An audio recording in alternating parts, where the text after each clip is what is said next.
Roadie does not honor this as, you know, I do front and back and send them a photo. They do not honor it.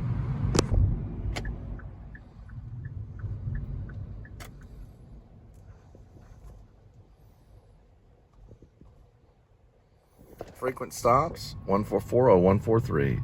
Caution, vehicle makes illegal turns on a yellow. I guess it's not illegal on a yellow. It was close though. Very close. All right.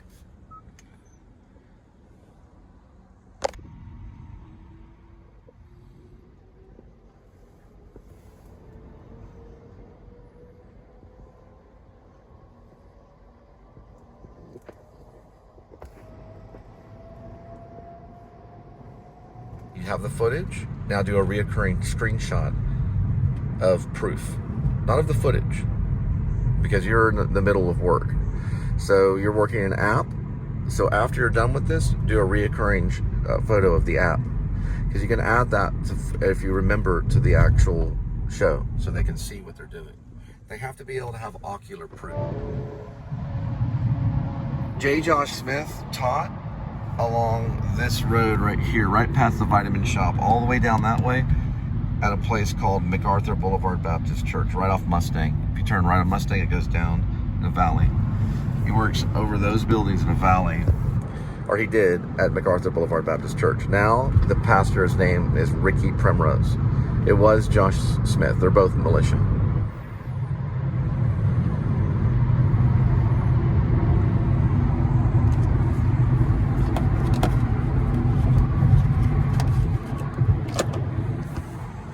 For 30 miles, they're paying me $13.84, $16, something like that. I think it's for 30 miles they're paying me. They're not doing $1 a mile, so it's like half. It's not even barely 50 cents a mile. So I can show you these three. One's at 13, one at 16, one at 14. It all comes to the day, which takes hours to do this. It all comes to like $47. Here's the total mileage. Okay. Showing this to you. All right, so I'm showing you the app right here, and it's three deliveries. One's for a certain miles, like 22 miles. The other one's for 30 miles. The other one's for like 26 miles or something like that. One's for like $13. One's for like $14. The other one's maybe $16 or something like that. It basically, whatever it is, the amount, I don't know. I have to look at it on the app. Basically, it comes to $47 in payment, if I'm not mistaken. Okay. So it's basically like $47. Now, the first one, it takes time. It's like 3 hours of delivery. So if you look at everything, you can see why I'm showing you the app. Okay? Take this information. This is my information. If you think this is correct, then that's fine. But this is the information that I want you to have. Okay? Right here. That's the information. It's just showing that. And then you make that decision for yourself on what should be done. Thank you, sir. Enjoy your day. Roadie loves you, and so does Jesus. You have a good day. All right, welcome to the Please Subscribe Show. The Office Space was filmed here in some form or fashion. That building's in it, which is connected to the Galleria in Dallas. That's connected to it right there. It's in the very first clip, or the very first scene that you see in Office Space is right there. It's basically, I don't know where he set up, I don't know what a crane shot, if he did it from the passage road or what. I don't know if he did it from a hot air balloon or how he filmed it. But it was filmed showing traffic.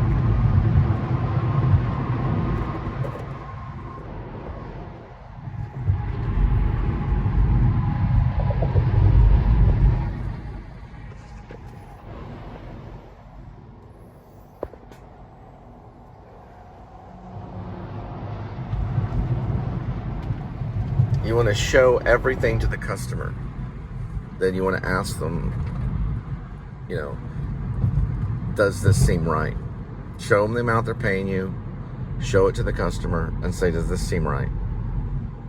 I went, sometimes you're going 40 miles for like $10, and just ask them, does this seem right? And just see what they say. They'll probably say, no, that doesn't seem right. I would agree $1 a mile would be fair. You know, $1 a mile is fair. If it was $1 a mile, a lot of people would be doing this. Exactly. That's why they're going to be held in Congress as thieves.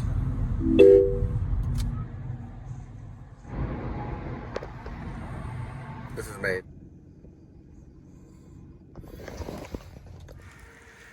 B-U-S-C-H.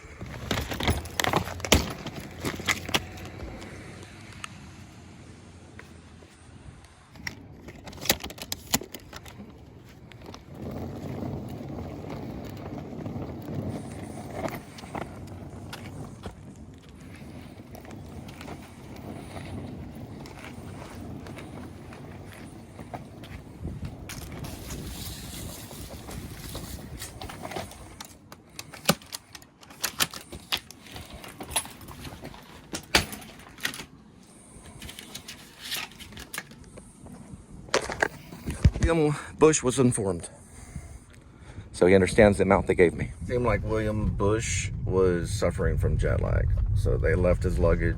I know this job is important.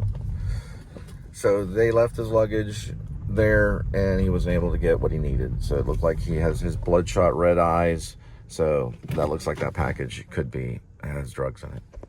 I just want to verify that. We got the address, we got his name, and that package does have drugs in the package. So there are prescription drugs in that package. I just want to verify it, okay? So I'm verified by my people, Rib. We'll see William Bush again.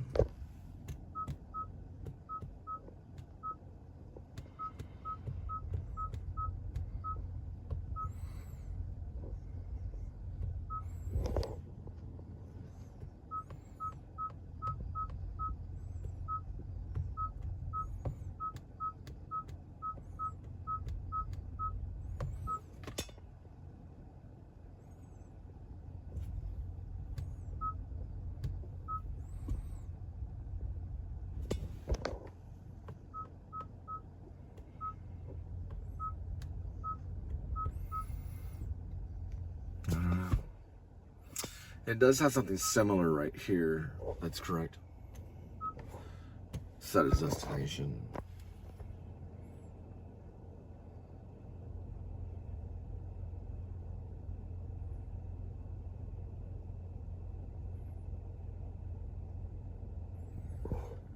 All right, so we've got 39 miles. They're paying me probably under $16 for this, around $16 or so. It might be more, I don't know. I'll have to double check them out. Let me double check. It's 39 miles.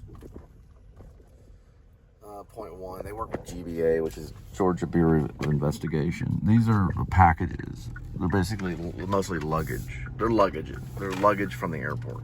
It's a pretty important job. But the pay is very low, and it's hard to survive. So we're going to do the best that we can. It's hard to live right now. Now listen, the National Liberty Party is not a third party or a fourth party. That's why. We're a fourth party. We believe in faith, hope, love, and charity. That's what we believe in. And because we're in a cashless society, I cannot help this person. Not with finance, but I can give them hope. So, I can turn this on, and I can play this.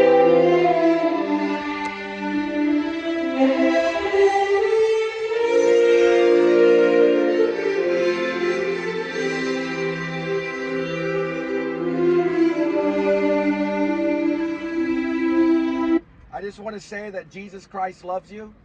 You have faith, hope, love, and charity is coming your way. The National Liberty Party.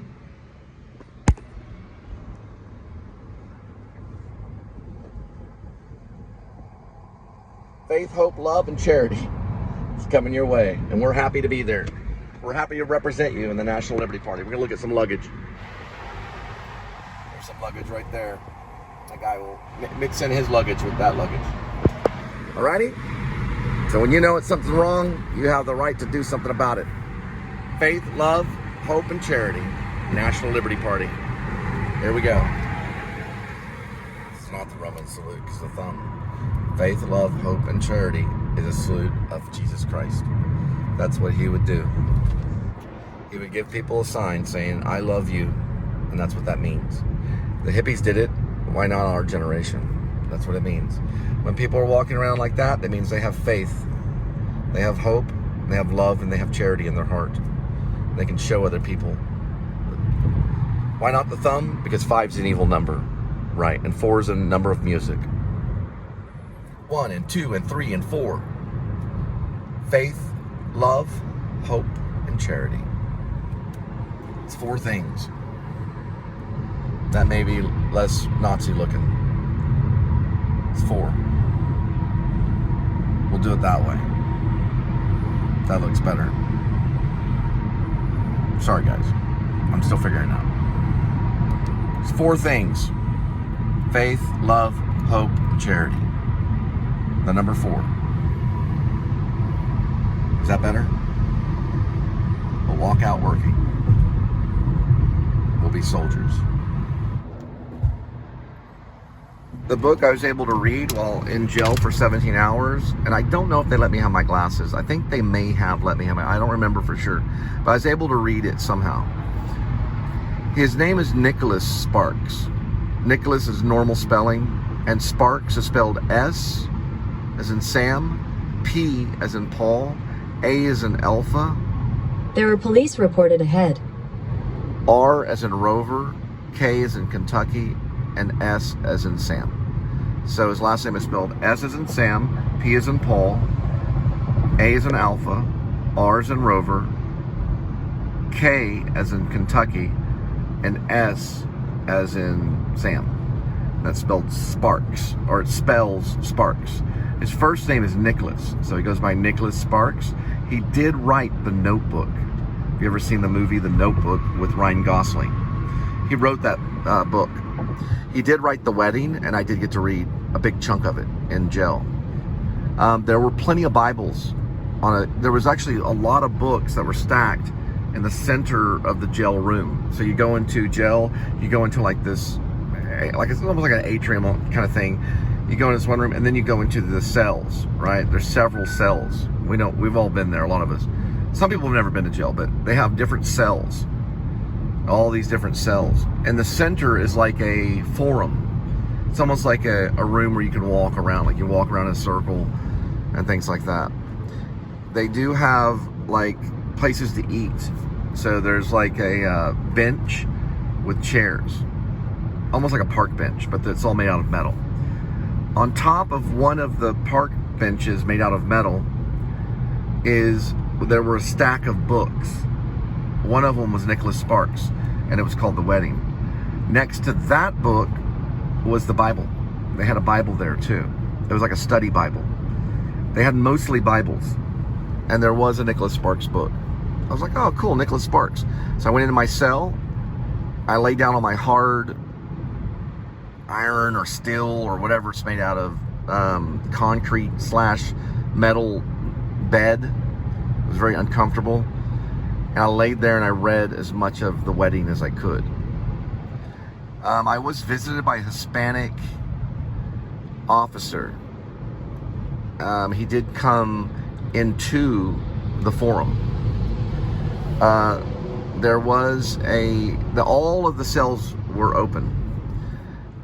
He did approach me to see how I was doing every once in a while.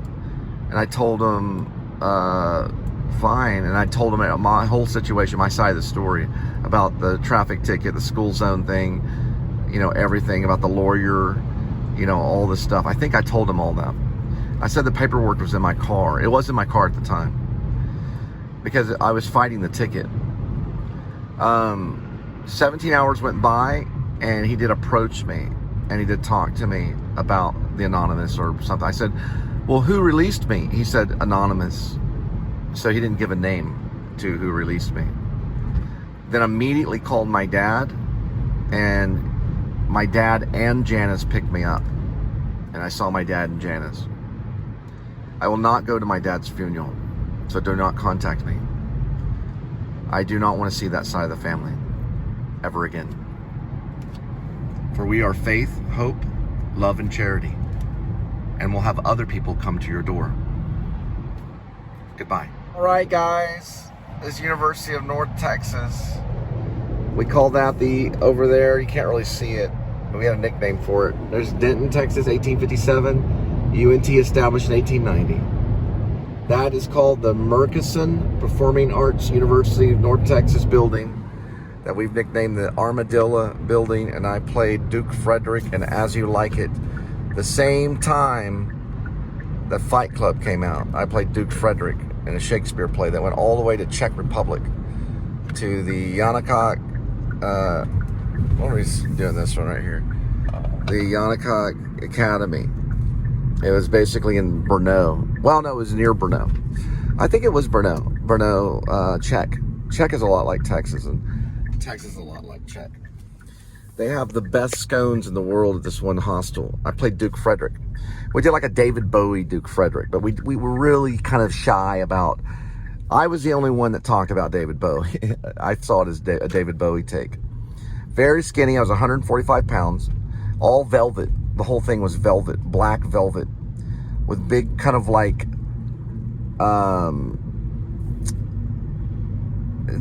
what they are is they almost look like dragon wings. They weren't dragon wings. It wasn't like Kiss. But it was more like David Bowie.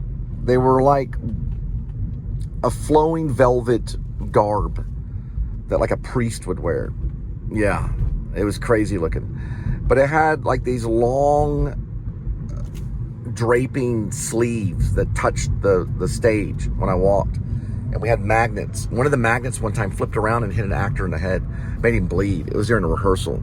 So we had these magnets, and I did this rose. I had this rose, and I would hit him with this rose. But we did this fake hit. One night, I accidentally hit him for real with a rose. It was a fake rose. And then the one night in a rehearsal, I had done the rose differently, and it made the anchor. It had little magnet anchors. I think they were magnet, or they were metal. It flipped around and hit him in the head, and he started bleeding out of the head, out of his head, at the top of his head. It was pretty bad. He had to get a rag and stuff. It flipped around and hit him right on the top of the head. Man, theater is dangerous. In Czech, we were on a rake stage. So when I raised my hands, there'd be this long draping sleeve that would come down like I was a dragon. And I was known as Duke Frederick from Shakespeare play. And my wife was Asian. She was an Asian lady. I think she went by Ginseng. She was known as Ginseng. She was very quiet. She never said a word the entire trip. I never heard her speak other than on stage. She never said a word. The entire flight, the entire time we were in Czech Republic, she never spoke. Unless on stage. The entire time. Not in rehearsal or anything. She's brilliant. She's an actress. Yeah. She worked with the UNT theater department. She never said a word unless on stage. I never heard her speak. She might have, but I didn't hear her speak. She probably spoke Korean. Yeah. She was from Korea. Little tiny lady. She was the wife of Duke Frederick. Basically the wife. Yeah. Ooh, the Alamo. They finally got it. Get some beer, watch some good movies. Maybe they'll bring in a Quentin Tarantino film. We can watch everybody get shoot. We can watch them all get shot. This is where we're going right now for the drop-off. We got to find this person and drop them off. That is the Alamo, the last movie theater that will survive once the revolution happens. There'll only be one theater left. It'll be in Texas. It'll be that one right there. We'll see Shepherds of Alaska right there once we get our way. We got to figure this out.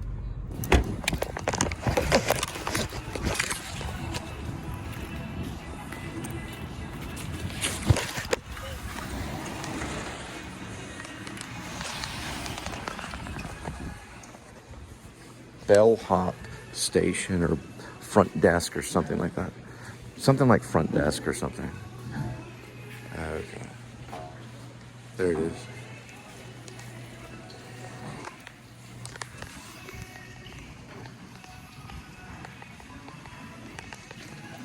There we go.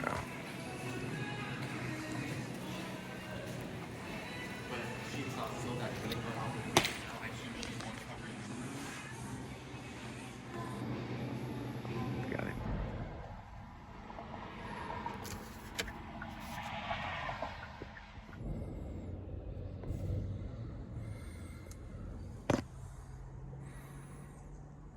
close. It's very close.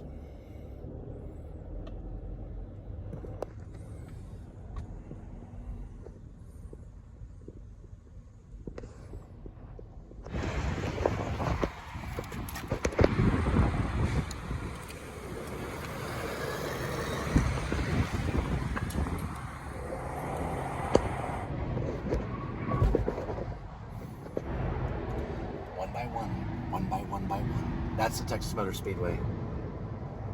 There's nothing like Buc-ee's. Nothing like Buc-ee's. Right in the distance is Nirvana. I gotta look. It's Carvana.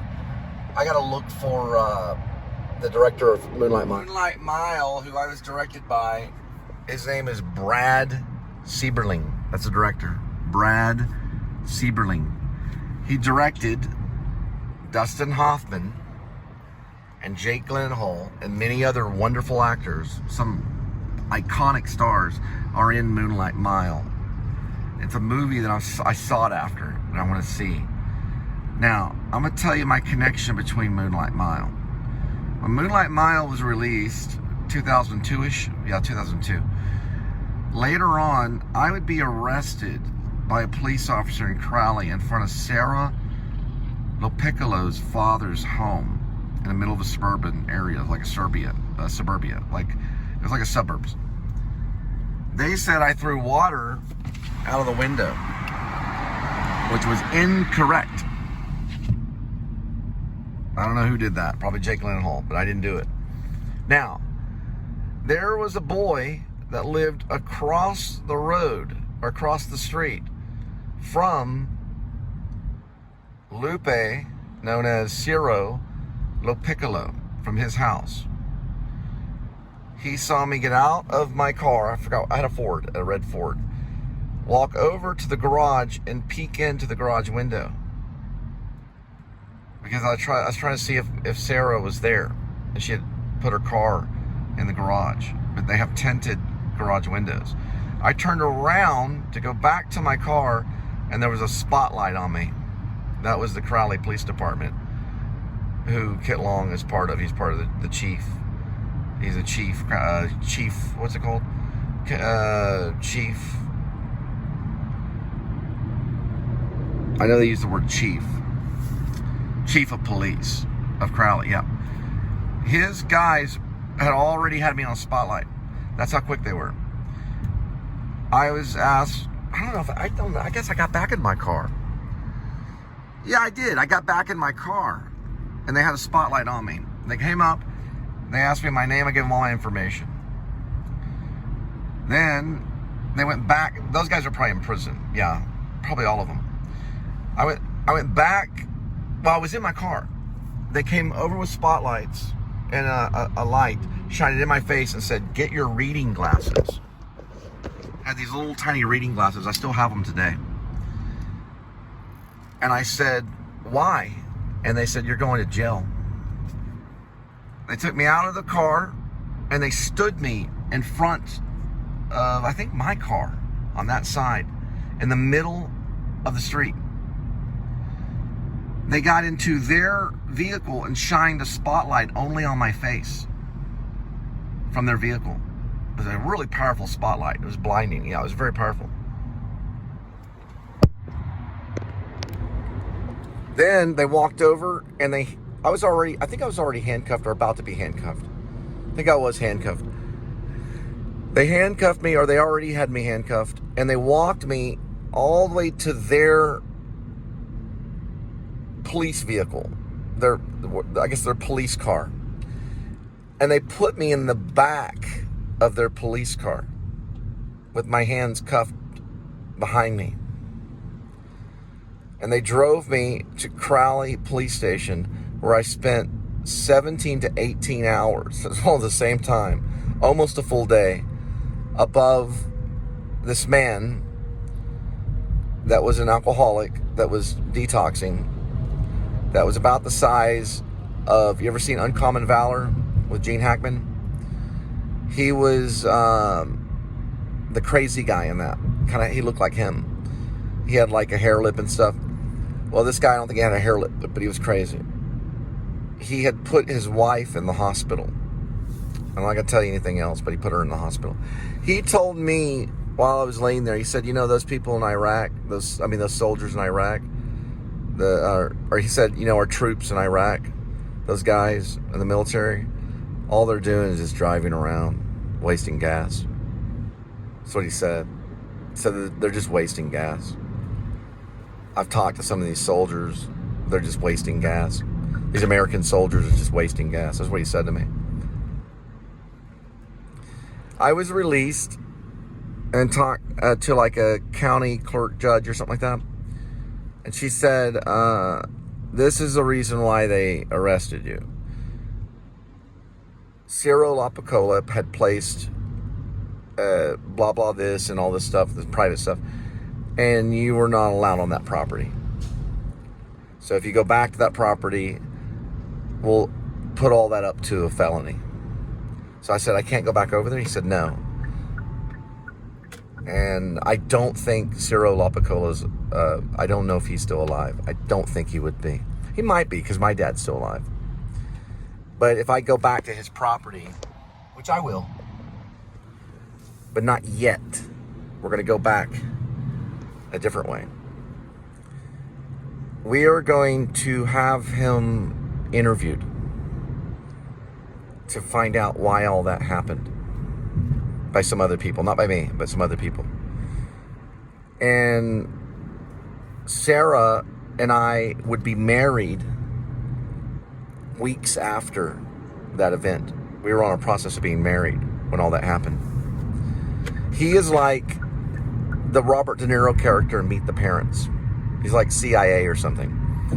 But they did arrest me. I did spend time in Crowley jail, and this was probably borderline 2004 to 2005 or something like. I don't know the amount of time. Now I was in there for 17 hours, but when it happened, I don't. Anyway, Ciro, known as Lupe.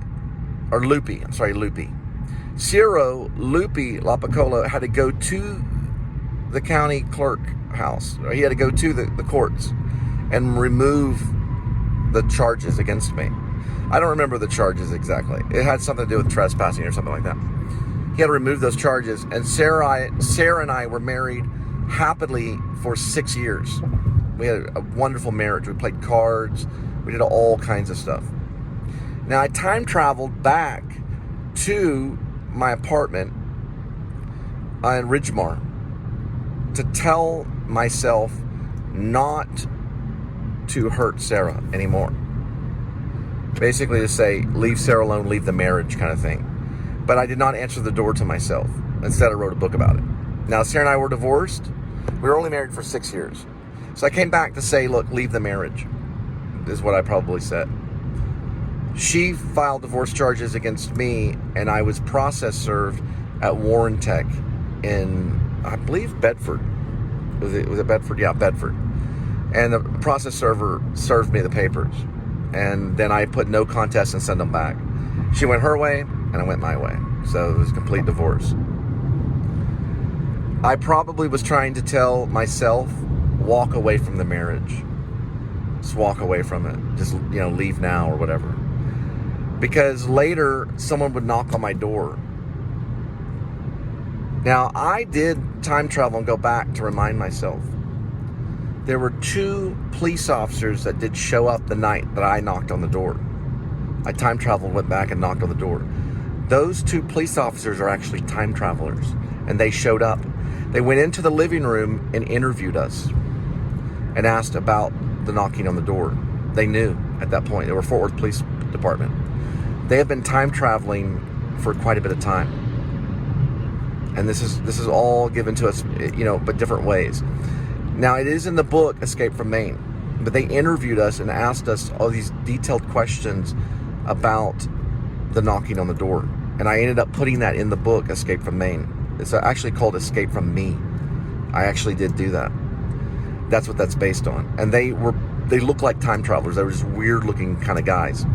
They had like a different uniform on. They didn't look like they were in the same time. And they came into our living room and interviewed us. Now, we want to know exactly what happened. And I said, well, someone knocked on the door, and I did not look to the peephole. And they said, well, what else did you do? And I said, who is it? And they said, what did they say? And I said, me. And then I called 911. I actually called 911, and they arrived immediately. They wrote all this stuff down, and they said, that's a good thing. If someone knocks on your door, just call us. Especially if it was 2 o'clock in the morning. That's what I want. I want that, and that, and that. That, and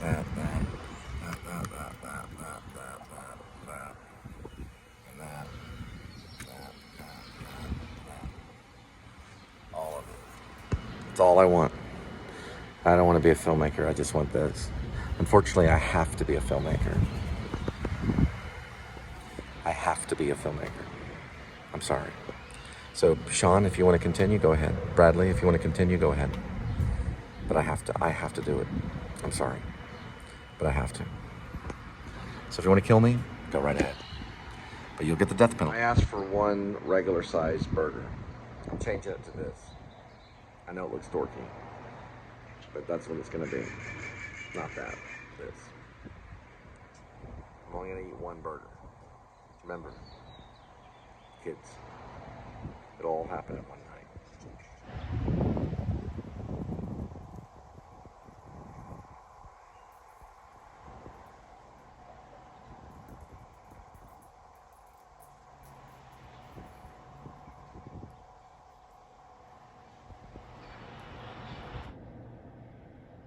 Get it up here. No, he got mad because the hot dog it fell and on the ground. He got mad. He wanted me to throw it away.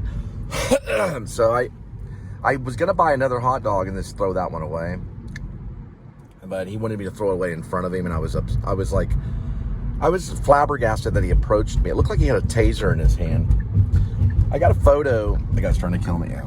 I got a photo of all of it, and so I went ahead and I'll tell you what I did later. I did leave though, but I was gonna buy that hot dog. I said, listen man, I'll buy the hot dog with the bun. I'll buy it, because the other one fell. It fell on the ground. So he's like, no, I need you to throw that hot dog away. And I was like, what? But it fell on the ground. He goes, I don't care, you have to throw it away in front of me. I said, really? He said, yeah. So at that point, you can either throw it away or walk. But I was gonna buy the other hot dog and give it to him. That way he would have a hot dog and I would have a hot dog. But he didn't want to do it that way. I might have bought both hot dogs and then gave him one, to be a friendly gesture. But I did leave it there. So whatever, if he threw it away, he threw it away. They're pretty good hot dogs. But the only thing is today, their hot dogs did not taste very good. They actually tasted horrible. So I'll tell you what I did later. I got out. Okay. Should be reading. If it's there. Okay, it is reading.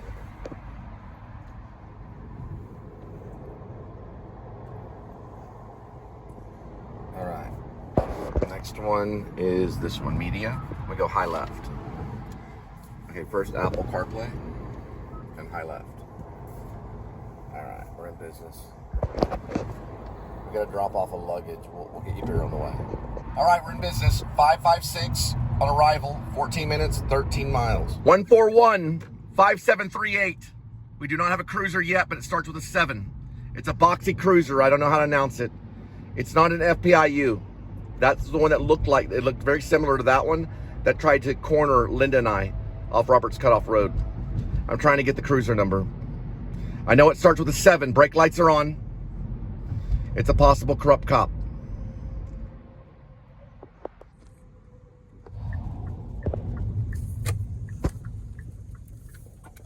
Finally made it home. This is where we live. This is our home. That is our white fence that we're gonna stretch all the way across here. There'll be a white picket fence, just like that.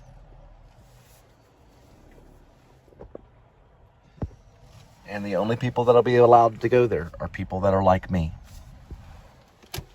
People that look like me and have a face like me. There's drugs in the package. There's drugs in the package. Yeah. There's all different types of drugs in the package. They're cartel.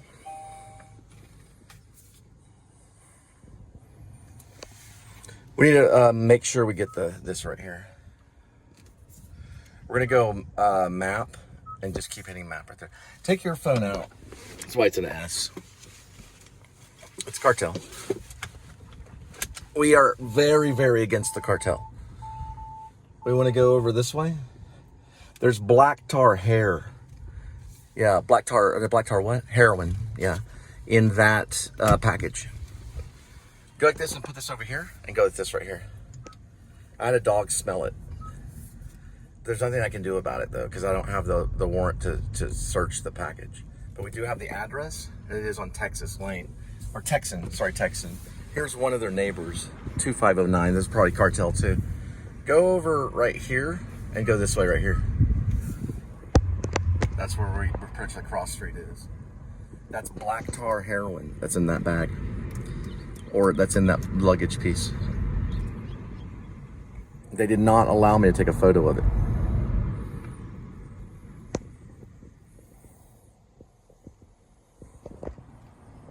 Because I asked them if I could, and they said no. They do know about NLP, and they do know about RIB. And RB, too. Yes. RB has also been identified.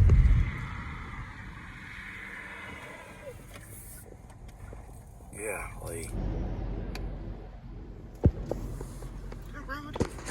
They can't do anything. The cartel can't do anything anymore.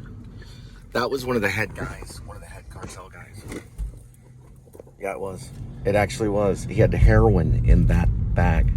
Tons of heroin. My father, in his heart, knows that I need his truck to do roadie. He knows it in his heart. He's been questioned by the church.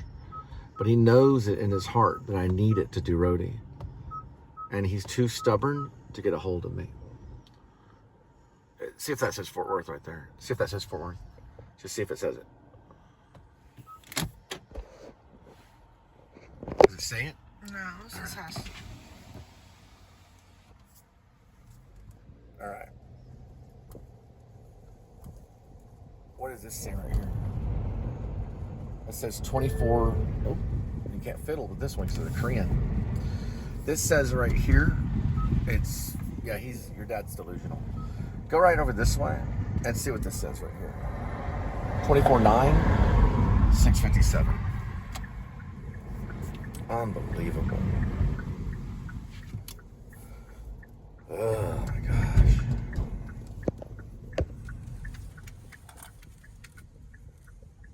Unbelievable. Well, that's what the dog said. Those packages are smelled by dogs. Yeah, by corrupt cop dogs. Right, we're headed back. Finished up the roadies. I only did a total packaging of, I believe, I want to say 3. And one was like $13, one was like $14, and one was, I don't know if it was 16 or 18. It all came to $47, but I went more than 87 miles. So that's about 50 cents a mile, roughly. So they upped it to 50 cents a mile. Once they get to $1 a mile, they'll be on my page. When I'm commander-in-chief, everything will be $1 a mile on all these apps, no matter what. Oh, we got it. We got it. It's time to take a selfie, sweetie.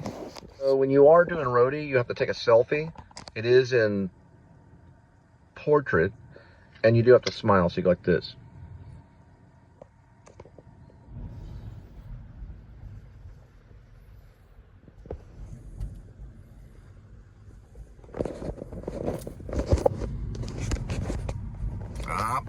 We got one. Corrupt cop. Because everyone I see is a corrupt cop. Looks like it's a state trooper. We're going to see if it's Officer Bell. That's the one that drug Linda into solitary confinement. This is the neighborhood that we're in. It'll all happen in one night. It'll all happen in one night. It's a state trooper, Texas Highway Patrol. Next to the neighbor 1532. Everything will happen in one night.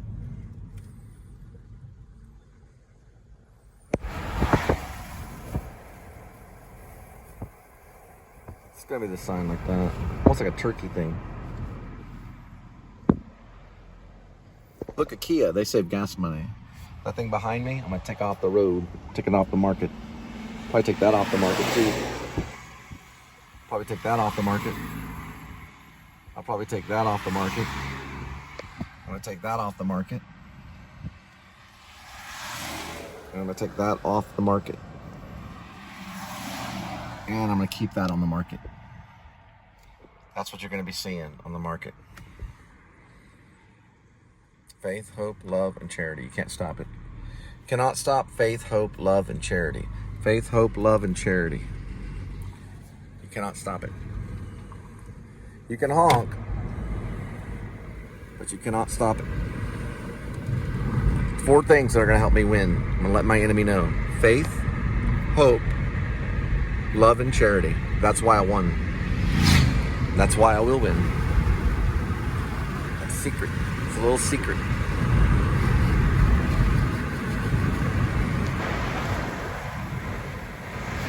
Faith, love, hope, and charity.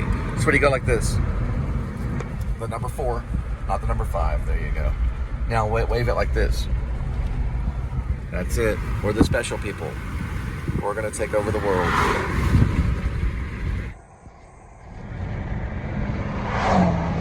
Faith, hope, love, and charity. We fight for your army, God. The army of the crippled, the army of the poor, the army of the lowly, the army of those that smell bad. Faith, love, hope, and charity. The army of the crippled. That's who's going to inherit the globe, the earth. We'll have all the theaters in our pocket. Every movie theater will be in our pocket. Every theater, live theater, will be in that pocket. You won't even be able to audition for live theater unless you have a problem. You have to explain to the director what's wrong with you, and then you'll have to show it's an ailment. It could be a missing finger. It could be a missing part of your chest. It could be something on the end of your tongue. You'd have to have something wrong with you. For everybody that stands before our temple is deformed. And you will not be able to be in a theater show unless you are crippled or something's wrong with you. See that? That's my proof. And then you'd be able to do a theater show. Normal people, beautiful people, people that have nothing wrong with them, they won't be able to be in the theater. Not in my theater. For my theater is a theater of sickness and lowly. They're ugly people, fat people, real skinny people, people that are deformed and freakish. Those are my people. If you mess with those people, there'll be a plague on your land. Fire will rise in your trees. You'll burn like California. That's the mark of Jesus Christ. It says it in the Bible.